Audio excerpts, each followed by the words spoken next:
Student, स्वागत है आपका आपके अपने YouTube channel Anshul study centre में। स्टूडेंट, आज की वीडियो में हम क्लास 10 सामाजिक विज्ञान से जो आपका चैप्टर है यूरोप में राष्ट्रवाद का उदय, उस चैप्टर से हमने महत्वपूर्ण बहुविकल्पीय प्रश्नों को लिया है जो आपकी परीक्षा की दृष्टि से बहुत ही महत्वपूर्ण है। इसने यंग इटली सोसाइटी का संस्थापक कौन था, आपको बताना है कि यंग इटली सोसाइटी का संस्थापक कौन था। ऑप्शन दिए हैं आपके, ऑप्शन ए है गैरिबाल्डी, ऑप्शन बी है बिस्मार्क, ऑप्शन सी है काबूर, ऑप्शन डी है मेजनी। तो यंग इटली सोसाइटी का संस्थापक था वो था आपका मेजनी। ऑप्शन नंबर डी हमारा सही होगा। देख लेते हैं अगले प्रश्न की तरफ। अगला प्रश्न है राष्ट्रवाद का प्रारंभ किस देश से हुआ था। जो राष्ट्रवाद का प्रारंभ हुआ वो आपको बताना है किस देश से हुआ था। ऑप्शन ए है जर्मनी, ऑप्शन बी है Italy, option C France, option D है आपका इंग्लैंड। तो राष्ट्रवाद का प्रारंभ हुआ था वो हुआ था आपके फ्रांस से। ऑप्शन नंबर सी हमारा सही होगा। देख लेते हैं अगले प्रश्न की तरफ। देखिए आपका अगला प्रश्न है पुनर्जागरण युग का अभ्युदय किस देश में हुआ था। जो पुनर्जागरण का अभ्युदय हुआ था वो आपको बताना है किस देश से हुआ था। ऑप्शन दिए हैं आपके, ऑप्शन ए है रोम, ऑप्शन बी है इटली, ऑप्शन सी है ब्रिटेन, ऑप्शन डी है अमेरिका। तो पुनर्जागरण युग का अभ्युदय हुआ था वो हुआ था आपके इटली से। ऑप्शन नंबर बी हमारा सही होगा। देखते हैं अगले प्रश्न की तरफ। देखिए अगला प्रश्न है आपका बिस्मार्क जर्मनी का चांसलर कब बना। जो बिस्मार्क जर्मनी का चांसलर बना था वो आपको बताना है कब बना था। ऑप्शन ए है आपका 1848 ईस्वी, ऑप्शन बी है 1856 ईस्वी, ऑप्शन सी है 1860 ईस्वी, ऑप्शन डी है 1862 ईस्वी। तो बिस्मार्क जर्मनी का चांसलर बना था वो बना था आपके 1862 ईस्वी में। ऑप्शन नंबर डी हमारा सही होगा। देख लेते हैं अगले प्रश्न की तरफ। देखिए आपका अगला प्रश्न है फ्रांस की क्रांति हुई। जो फ्रांस में क्रांति हुई थी वो आपको बतानी है किस वर्ष हुई थी। ऑप्शन ए दिया है आपका 1788 ईस्वी, ऑप्शन बी है 1789 ईस्वी, ऑप्शन सी है 1790 ईस्वी, ऑप्शन डी है 1787 ईस्वी।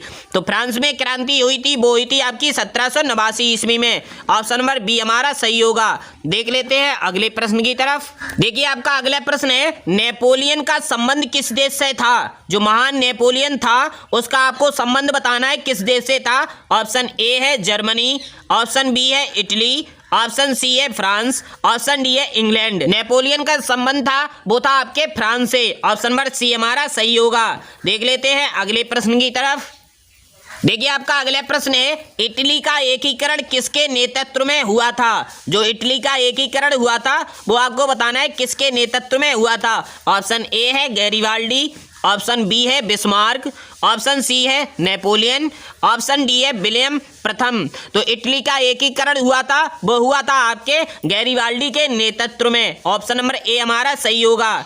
देख लेते हैं अगले प्रश्न की तरफ। देखिए आपका अगला प्रश्न है फ्रांस में गणतंत्र की घोषणा किस वर्ष हुई। जो फ्रांस में गणतंत्र की घोषणा हुई थी वो आपको बताना है किस वर्ष हुई थी। ऑप्शन ए है 1815 ईस्वी, ऑप्शन बी है 1830 ईस्वी, ऑप्शन सी है 1848 ईस्वी, ऑप्शन डी है 1871 ईस्वी।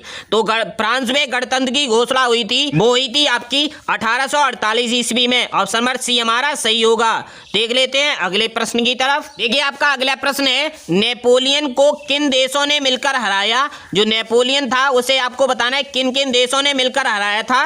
ऑप्शन ए दिया है आपका ब्रिटेन, ऑप्शन बी है रूस और प्रसा, ऑप्शन सी है ऑस्ट्रिया, ऑप्शन डी है उपयुक्त सभी। आपको बताना है कि इन सभी देशों ने मिलकर हराया था या अकेले ब्रिटेन ने या रूस और प्रसा ने या फिर ऑस्ट्रिया ने।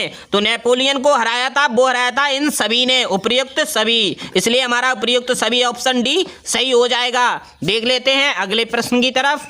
देखिए आपका अगला प्रश्न है गैरिबाल्डी कहाँ का निवासी था। जो गैरिबाल्डी था वो आपको बताना है किस देश का निवासी था। ऑप्शन ए है वेनेशिया, ऑप्शन बी है सार्डिनिया, ऑप्शन सी है नेपल्स, ऑप्शन डी है प्राग। तो गैरिबाल्डी था वो निवासी था सार्डिनिया का। ऑप्शन नंबर बी हमारा सही हो जाएगा। देख लेते हैं अगले प्रश्न की तरफ। देखिए आपका अगला प्रश्न है गैरिबाल्डी ने किस देश की राष्ट्रीय एकता के लिए संघर्ष किया था। जो गैरिबाल्डी था उसने एक देश था जिसकी राष्ट्रीय एकता के लिए संघर्ष किया था वो आपको बताना है किस देश के लिए, किस देश की राष्ट्रीय एकता के लिए उसने संघर्ष किया था। ऑप्शन ए है ऑस्ट्रिया, ऑप्शन बी है इटली, ऑप्शन सी है आपका जर्मनी, ऑप्शन डी है आपका रूस। तो गैरिबाल्डी ने जिस देश की राष्ट्रीय एकता के लिए संघर्ष किया था वो था आपका इटली। ऑप्शन नंबर बी हमारा सही हो जाएगा। देख लेते हैं अगले प्रश्न की तरफ। अगला प्रश्न है आपका, गैरिबाल्डी संबंधित था। ऑप्शन ए है इटली के एकीकरण से, ऑप्शन बी है जर्मनी के एकीकरण से, ऑप्शन सी है अमेरिका के स्वतंत्रता संग्राम से, ऑप्शन डी है रूस की राज्य क्रांति से। तो जो गैरिबाल्डी संबंधित था वो था आपके इटली के एकीकरण से। ऑप्शन नंबर ए हमारा सही हो जाएगा। देख लेते हैं अगले प्रश्न की तरफ। देखिए आपका अगला प्रश्न है, जैकोबिन दल का संबंध था, जो एक दल था जैकोबिन, उस दल का संबंध किससे था आपको बताना है। ऑप्शन ए है फ्रांस से, ऑप्शन बी है इंग्लैंड से, ऑप्शन सी है जापान से, ऑप्शन डी है भारत से। तो जैकोबिन दल का संबंध था वो था आपके फ्रांस से। ऑप्शन नंबर ए हमारा सही हो जाएगा। देख लेते हैं अगले प्रश्न की तरफ। देखिए आपका अगला प्रश्न है, काबूल सार्डिनिया का प्रधानमंत्री कब बना। जो काबूल था सार्डिनिया का प्रधानमंत्री बना था वो आपको बताना है कौन सी सन में बना था। ऑप्शन ए दिया है आपका 1855 ईस्वी, ऑप्शन बी है 1858 ईस्वी, ऑप्शन सी है 1862 ईस्वी, ऑप्शन डी है आपका 1867 ईस्वी।